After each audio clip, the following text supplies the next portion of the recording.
Mark, good, catching up. A couple of weeks back, I put a post on asking people, like, you're doing all of these direct deals, do you have the skill set to do that? And, judging from the responses that I saw in that post, I wanted to sort of to have a discussion about it, and I thought about who else but you, given, you've gone through that journey. I've given you hard times on the investment committee questions, and you've seen sort of, the good times and the tough times in some of these investments. And then last week, I was meeting also one of my ex-colleagues who does venture, and he quoted me an interesting statistics. He said, a firm has like 40 to 50% of the investments go to zero. But then, the other ones, end up doing great, and that's how they have a good performance. So, I'm interested, to hear reviews and see if I'm missing something, because I see a lot of people have a lot of interest in doing direct deals. And we have a lot of people coming to our office and tell us, okay, we can show you direct deals, and our response to them, we only invest with a fund manager who's interest aligned and who can really do the nursing of a company in tough times. So what am I missing that that these guys are doing versus just maybe they have not gone through the tough experience? Well, okay, very valid question. Number one, you're not missing anything. What's happening here is you have an exuberance in the markets, and people have had a long period of protracted good returns, which has given them the impression that everything is going to work out, number one. So, everything that people have bought over time has somehow managed to go up, floating on a bed of liquidity. Number two, a lot of people haven't experienced the so-called the proverbial donuts. And from our experiences at ADIC, we had a very good return, but there were occasions when we actually lost money on transactions, and people haven't experienced that. So that's part of the problem here. Number three, the high valuations overall has forced people into, if you will, adjoining markets. So they went from buying equities to buying private equity, right? Public markets, private equity, and then doing single transactions, looking for greater yield. This is a topic for another day, this is on the back of the Fed, right? They have injected enormous amounts of liquidity, as has the BOJ, which kind of started this whole movement, and the ECB. So people have been forced to more and more illiquid transactions. One-off deals, idiosyncratic deals, carry the most risk, and to your point, you need to be around people that are able to nurture and take care of these companies, because they don't always work out. So you're not missing anything, and when this thing grinds to a halt, then you're going to find a lot of flotsam that's floating around from these transactions. So help me out on this. So basically we have private equity funds or venture capital funds who have historically been, going out and buying businesses or funding new startups. And the idea was that, if you could offer co-investments at no sort of cost, which becomes economical for the LPs. Then now came in this concept of people saying, no, I don't want to invest in a fund. I want to be able to select which deals I do. So let me stop you right there. Yeah. This is a very important point. You have the fund, which says, don't worry, one transaction, the idiosyncratic transaction, is not going to blow you up, right? Because you're going to have 10. Then they went and they came out and they said, okay, we'll let you co-invest with us, and you won't pay any fees. But at least you still had the cover of the fund, right? Because even if you invested in one of the transactions an extra amount, you still had the overall fund which could cushion you. Now people are saying, I don't need the cover of the fund, in other words, the diversification of the fund, I'll pick the deal. And the logical question is, why? How are you in a position, or why are you in a position to select the deal? Do you have that experience? And that's the key question. Do you have experience in picking deals? Because if you have that experience, that's great. But in order to get that experience, you must have made a lot of mistakes before. If you haven't made the mistakes, you're bound to make mistakes. And you're going to learn the mistakes on either your portfolio or somebody else's portfolio. Actually, this last point is the one that very much kind of bothers me. I mean, as you know, when we were before looking at these sort of investments, we always ask ourselves the question is, some of these investments are long-term, and you have to have really a team and a culture inside the organization that is aligned to stick around to realize these investments versus the optionality. I do the investment, if it's good, then I take that upside. If it's not, then I walk away and it's someone else's issue. So I think, there is, as you said, there is a lack of appreciation of the alignment of interest. And I think also, there is a lack of appreciation of what does it take to have a pool of investments looking at it as a portfolio versus if one investment goes bad, then everybody sort of gets upset. So I think, as earlier on, as I alluded, to the venture funds, I mean, they have a number that go bad, but the overall fund performance is great, and it's the allocation is managed this way. But then, the other question which I always sort of ask myself is, if something goes wrong, do I have, or the fund that I am invested in, have the ability to manage through tough times? And I think this is a very important point. I think at this juncture, given the the risk of inflation, geopolitics, and what have you. So I wonder, just like you've managed these investments, and as you say, we all go through the experience and we mature because we find out all of these things. So if you were going to now structure something, how would you do it? In terms of private investments, or in terms of just a portfolio, just in general? Private investments, as in okay. Okay. So you want to invest in private investments? Okay. How would you do it? Okay. Well, what I would do is I would not do it on my own unless I had a group of seasoned colleagues with me. Number one. Okay. And if I had a team of people that would help me, then we would work as a team. Then I would, look at it, set it up, and we would look at co-investing. So I would reach out to my network and say, I'm here, this is what we're doing. We would like to co-invest with you, which means we're ready to pay you some fees to introduce us, but more importantly, we are not interested in you showing us deals. We want you to show us deals that you will invest in, and you need some additional capital. Because I don't want to be with someone who is promoting a deal but has no, essentially, alignment to the transaction. So that's very important. So you need to have access to the right people who have the right deal flow, and then you have to co-invest with them, and then you have a team that will work with you. Because you're gonna have bumps in the road. And the reason all this will happen is think about the valuations in the marketplace. They're at historic highs, especially in the US. So in my mind, there's a list of prerequisites that you need to meet before you invest.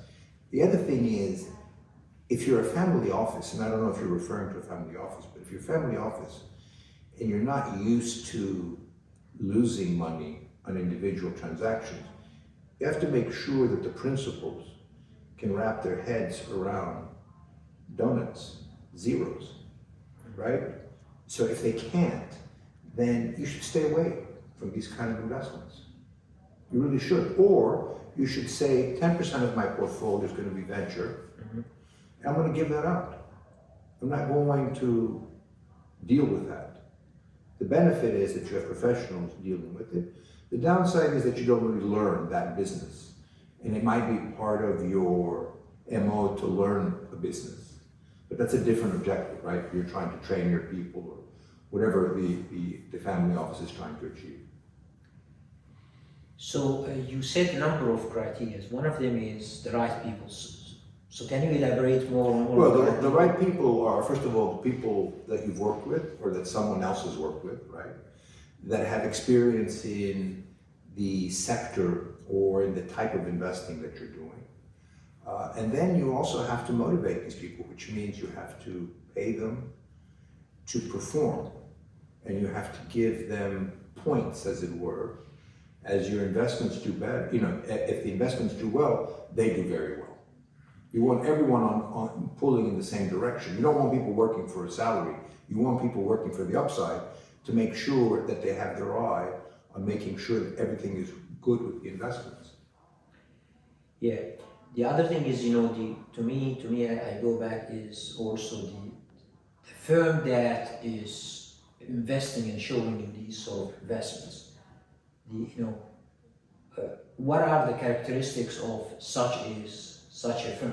Because that is at the end of the day the most important thing in the sense that if something goes wrong, you are relying on them to really do the heavy lifting. Okay, we'll step back into history and think about where all this started, whether it was the Rothschilds or whether it was JP Morgan. That crowd of people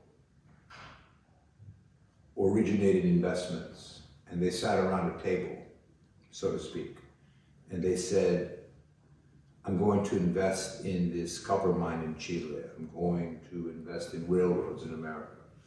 I'm going to invest in banking in Eastern Europe. Are you interested? And essentially they brought in the people they knew, right? The people who trusted them, and they trusted these people. And they ultimately build these kind of operations where they originated deals, they invested themselves, and they brought in other people. Eventually, that whole business became professionalized, right? You have the large shops that we're all familiar with. That's what you want. These are institutions whose sole purpose in life is to make investments that work out, and who know that when the investments run into trouble, which invariably they do, they know how to take care of it. They don't panic, they don't get angry, they don't start shouting, right? They roll up their sleeves, they send in their people, they look for solutions, and they work collaboratively. Yeah. So I kind of, I always say to myself, it's like, me waking up suddenly and reading an article or hearing from somebody about a business, then I read about it and then I suddenly become that 5-minute expert. It's not the same like somebody who's doing it day in, day out. Absolutely. And I don't want to draw an analogy between what we do and a doctor, because it's obviously very different and the outcomes have to do with lives versus investments. But you would never, go to someone who hasn't been practicing medicine for 20 years and just say, hey, can you solve this? Can you take care of my potential problem? It's the same way in investments. It doesn't mean that there aren't new concepts, but it always in the investment arena, the issues are the same. You buy at the wrong price, and then you have to figure out, you have to write down something, or you buy at the wrong price and you have too much leverage. These are immutable sort of things that happen. They always come back. So you need to have people that are seasoned hands. Yeah, I think, like you highlighted this issue of buying at the wrong price. You're right. I mean, we both lived the dot-com bubble. and there were new technologies that came out. One of them is Amazon. But initially, when people bought at the wrong price, they suffered. And later on, you know, when the dust settled, at the right price, Amazon became, you know, the most successful. I want to go back to, you know, because I'm very fixated on you know, the ability to handle something when it's not doing what it's supposed to. And so, you know, you highlighted about, you know, being with a firm that has the right culture, the seasoned team, and mature enough to realize that, you know, there could be things that don't work out as expected, or you know, or they start with what could go wrong. See, I think, you know, the assumption of what could go wrong in an investment, or what we used to call downside case, to stress testing the downside case, to ensure that, you know, if something goes wrong, you really don't, like, it is within the expectation. You know, I think, you know, from when I meet people, I see a lack of appreciation of that discipline. In other words, you know, sort of being cynical of what could go wrong, versus just, you know, being overwhelmed by the performance that they see in the previous funds, which also, you know, has really benefited from the up move in the stock market. Like as an example, you know, the S&P averaging 13% over the past 12 years. You know, if you apply a leverage on it, you get to a very attractive return. Yeah, but you see, okay, that's what they call chasing returns, okay? So you look backwards. So it's interesting to look backwards, but you know, your portfolio has to live forwards. And number one. Number two, you mentioned leverage. Yeah, leverage is great when things are going well. When they're not, you know, you get a spanking and you get taken out very quickly. So people are looking at previous performance and extrapolating it into the future. Every time you've done that, it's been problematical. And we saw what happened, you know, we saw what happened in 2000 and what happened to the companies and to all the crazy sort of reckless things that were going on.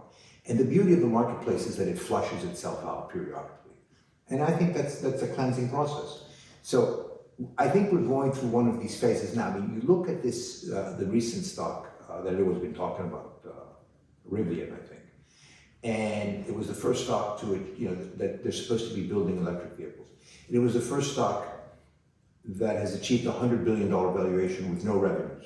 No revenues, obviously no profits.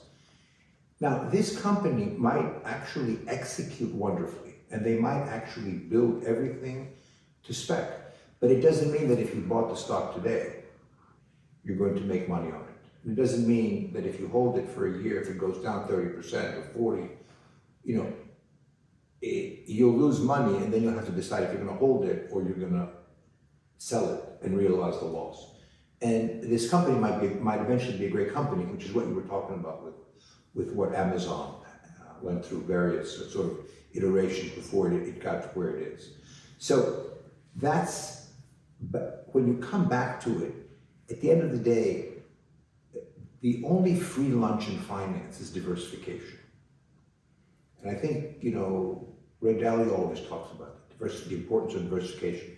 And diversification is not just throwing things on a wall, or anything that comes up. Or diversification is not saying I'm going to find 10 deals that I like and buy them. You know, you have to be also sensitive to how do you systematically diversify a portfolio.